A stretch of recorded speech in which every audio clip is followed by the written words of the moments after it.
Nós estamos de volta. O nosso tema do programa de hoje, certamente do programa de semana que vem, será apóstolos, porque o conteúdo é muito extenso e nesse programa o Padre Guido está dedicado, não é, Padre, a nos explicar apóstolo por apóstolo qual foi a missão, que fim esse apóstolo teve, que lição ele nos ensina. E para vocês que estão aí em casa nos acompanhando, nós convidamos novamente para que você escreva, envie a sua pergunta ou fale o que você está achando desse conteúdo. De repente você tem uma apreciação para dar que gera uma nova ideia nossa para trabalhar ainda melhor esse conteúdo. Então escreve ou liga, será um prazer entrar em contato com cada um de vocês. Esse programa, né, Padre, é nosso, é de todos nós, não é só pela Simone e pelo Padre Guido, mas é todos, né? Exato, mas olha, Simone, falando de apóstolos, nós todos, mas de uma maneira especial, nós sacerdotes, temos que encarar esta profissão, não neste título, uma profissão no nosso dia a dia, porque somos nós hoje, não por merecimentos pessoais, mas em força da nossa vocação, que nós recebemos da parte de Deus, que devemos dar exatamente esta resposta constante de uma fidelidade a Deus, da nossa vocação, da nossa missão. Inclusive, eu segurei durante todo o programa o documento de Aparecida, que ocorreu em 2007, ainda com o nosso Papa Emérito Bento XVI, e ele fala muito sobre essa questão do apóstolo e do discípulo missionário, e fala também da missão dos padres. Esse livro é bastante significativo, toda a igreja pode ter acesso a ele, vocês que estão em casa, é só procurar nas livrarias. É um livro bastante divulgado, não é, Padre Guido? Porque fala muito da vida e da missão da igreja. Também o Concílio do Vaticano II, eu dei uma olhada na preparação desse tema, explica aprofundado qual é a missão do sacerdote, né, Padre? Perfeito. É uma missão que não termina. Porque quando Jesus disse aos apóstolos, eu estarei convosco até o fim do mundo, significa que a presença do sacerdote, que é ele que nos doa Jesus, especialmente na Eucaristia, será exatamente até o fim do mundo. Por isso, devemos atualizar cada vez mais este apostolado fecundo e anunciar com garra, com convicção, mas sobretudo com o estilo da nossa vida, o que tudo isso significa e comporta. Eu vou aproveitar essa fala do Padre Guido, porque nós estamos recebendo diversos e-mails e as pessoas dizem, olha, eu participei de uma missa do Padre Guido, gostei muito do que ele falou, ele falou sobre um assunto que vocês trabalharam no Eclésia, eu quero assistir esse programa. Então, para vocês terem acesso àqueles programas que nós já colocamos no ar, é só entrar no nosso portal RS21, RS21, e lá e no link Programas, encontrar o programa Eclésia. Dentro do programa Eclésia tem os vídeos. É só clicar na palavra vídeos e vão surgir todos os programas que nós colocamos no ar. Na sexta-feira vai ao ar, no sábado às 7h30 da manhã tem reprise e na segunda-feira o programa já está disponibilizado para vocês verem a qualquer hora. É só acessar o nosso portal RS21. Padre Guido, nós deixamos para falar nesse último bloco da figura do Felipe. É Filipe ou é Felipe? Porque eu encontrei essas duas grafias. Sim, exato, se encontra nas duas. E a igreja respeita as duas grafias. Tantos documentos vieram com algumas letras um pouco modificadas, mas não tem problema, se trata da mesma pessoa. Filipe também recebeu o chamado de Jesus. Mostrou toda a sua fidelidade como resposta, e quando se tratou de ir no mundo inteiro, ele escolheu o norte da África. É o primeiro apóstolo que botou pé na África. Por quê? Alguém poderia perguntar. Porque o Império Romano havia conquistado também os países do norte da África. E Filipe escolheu de evangelizar exatamente aquelas nações.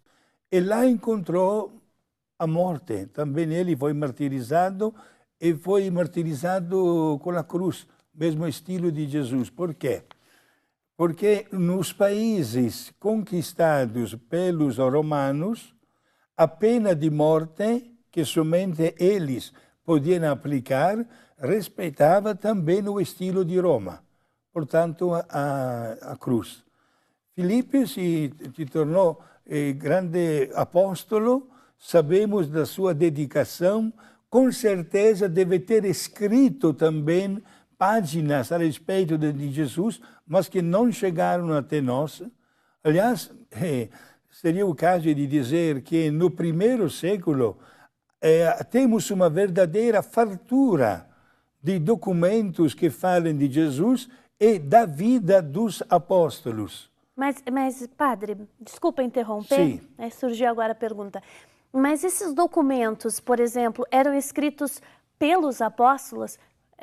Filipe, ele ia lá e escrevia a experiência dele? É aí que é a dificuldade de dar uma resposta, porque temos muitas páginas que estão assinadas até pelos apóstolos, mas que a igreja, após uma atenta reflexão, chegou a dizer que não era. Não é. Portanto, entraram na categoria de livros chamados apócrifos. Ah, muito bem, padre. Essa era uma questão que eu estava curiosa para tocar aí com o senhor. Esses livros apócrifos, Sim. Eles têm conteúdo que não são verídicos? Como é que é? O conteúdo é belo. Dá-te um gosto ler estes livros. Eu tenho, por exemplo, uma coleção completa da Bíblia Apócrifa. Não somente da vida de Jesus, mas até dos antigos livros do Antigo Testamento. A igreja respeita esta biblioteca que encontrou para cá e para lá, porém não considera como divinamente inspirado o seu conteúdo.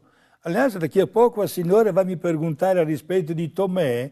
Temos também um evangelho apócrifo de Tomé.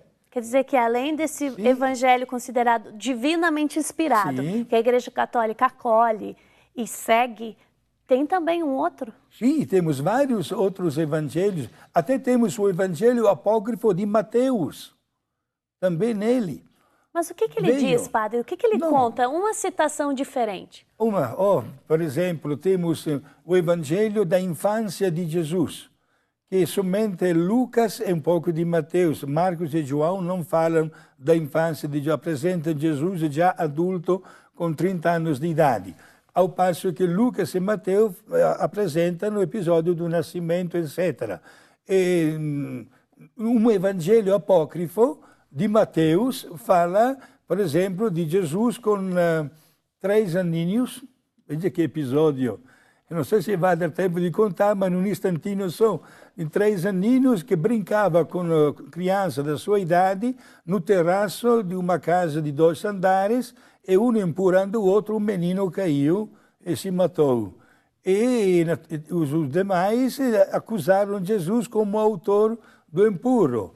E foram até chamar Maria e José, chamando-os até de irresponsáveis, esta criança morta numa poça de sangue, etc. E o menino Jesus chorando, dizendo que não tinha sido ele, diz este evangelho apócrifo. Então, quando todo mundo era contra o menino Jesus, ele disse para Nossa Senhora, e se a senhora também não acredita que não fui eu a empurrar este menino do terraço, eu vou perguntar para ele. E perguntou para o menino morto se tinha sido ele. E o morto se levantou, o menino, e disse que não tinha sido Jesus. E continuou morto. E foi aí, mas veja que página bela, foi aí que Nossa Senhora disse para o menino Jesus, dá uma olhadinha para a mamãe deste menino morto. Olha como ela está chorando, está desesperada. Você que tem o poder e ressuscitou por um instantinho só esta criancinha para dizer que não foi você que a empurrou. Por que você não dá mais um jeito? Ressuscita para sempre. E disse a historinha, o evangelho apócrifo, que Jesus não soube dizer de não para sua mamãe, e nunca Jesus sabe dizer de não para Maria, né? E ressuscitou aquela criança. Então, padre, são histórias que a Sim. igreja não comprova como verídicas. Perfeito. Pegando essa linha do evangelho do Tomé. Sim. Tomé é uma figura bastante contraditória, porque, vejamos, ele diz que só acredita vendo. Não tem essa de eu acreditar sem ver. Mas como é que ele se torna um apóstolo, sendo que essa dimensão da fé de Tomé é um pouco confusa? Porque a fé não é acreditar sem ver? Exato. E de Jesus que, através também destes sinais, melhora a condição humana. Tomé, quando chegou a dizer aquela famosa frase que se não coloco o meu dedo, etc., não chegou a colocar o seu dedo. Mas quando ele viu depois pessoalmente, Jesus caiu aos pés de Jesus, dizendo, meu Senhor e meu Deus. E Jesus aproveitou para dar-lhe uma bronca, né? Você está acreditando porque está vendo. Mas bem-aventuradas as pessoas que acreditam mesmo não vendo.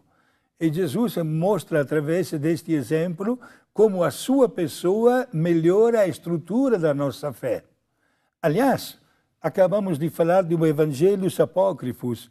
Temos também na página de Tomé, na hora do término da vida de Nossa Senhora.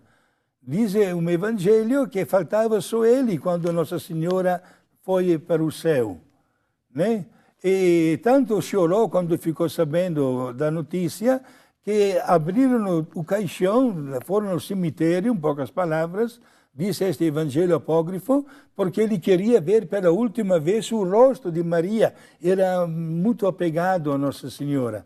E diz este evangelho que o caixão estava repleto de rosas perfumadas, mas o corpo de Nossa Senhora não estava lá, e todo mundo, olhando para o alto, viu os anjos que estavam levando o corpo de Maria para o céu. Veja só, já na literatura cristã do primeiro século, encontramos esta página que depois foi confirmada como dogma de fé pelo Papa Pio XII no ano 1950.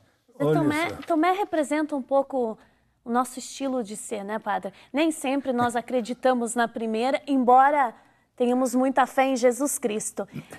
Às vezes duvidamos. Exato, não sejamos pessimistas ou demais otimistas, mas quantas vezes nós somos como Tomé.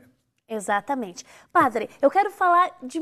Tomé rende muito mais o assunto, mas como o nosso programa, infelizmente, está chegando ao fim, eu quero falar da figura do Bartolomeu, porque, de acordo com as nossas pesquisas, o Bartolomeu é considerado viajante. Sim, porque não teve uma residência fixa.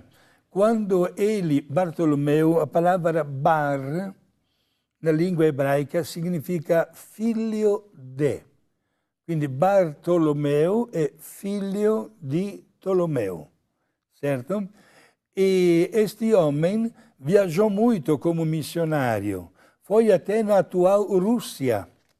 E tanto anunciou Jesus, que deu também ele a sua vida, e foi uma morte das mais atrozes, porque ele foi tirado a pele.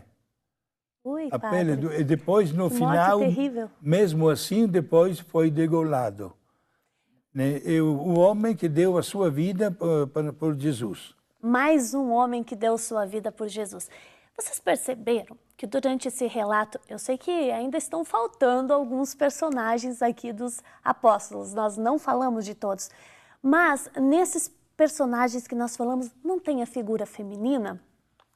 E, no entanto, as mulheres marcaram muito a vida e a história de Jesus. Será que uma mulher pode ser uma apóstola de Jesus? E mais, atualmente, as mulheres também podem ser apóstolas ou não? Como é que funciona isso?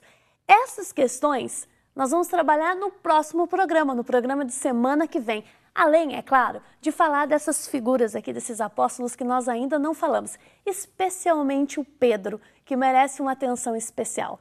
Padre, o programa de hoje já chegou ao fim, infelizmente. Nós queremos pedir à luz dos apóstolos, do martírio, da doação desses homens, a sua intercessão por cada um de nós. Exato. Olha, meus amigos, todos nós somos chamados a sermos apóstolos. Num intervalo, eu dizia para a senhora que lá na Itália os seminaristas, jovens que se preparam para ser sacerdotes, não são chamados de seminaristas, mas em língua italiana apostolini, isto é, pequenos apóstolos. Já a partir do momento que uma criança ou uma adolescente entra no seminário, recebe este título de preparar-se para ser um dia continuador da vida dos apóstolos. E olha, estamos em intercessão de cada um deles para que possamos ter a alegria de testemunhar a pessoa de Cristo, qualquer que seja o nosso status de vida, dentro de uma família, de uma comunidade, dentro de uma igreja, de uma comunidade religiosa, etc. Hoje somos nós os continuadores da mensagem que Jesus nos manda anunciar ao mundo inteiro. Recebam todos, prezados amigos telespectadores, a bênção de Deus Pai, Filho e Espírito Santo. Amém. Obrigado. Amém. Obrigada, Padre Guido, e a cada um de vocês que nos acompanhou no programa de hoje. Eu espero vocês na semana que vem. E não esqueça, a nossa equipe, eu, Padre Guido, você que está em casa, nós somos a igreja. Até semana que vem.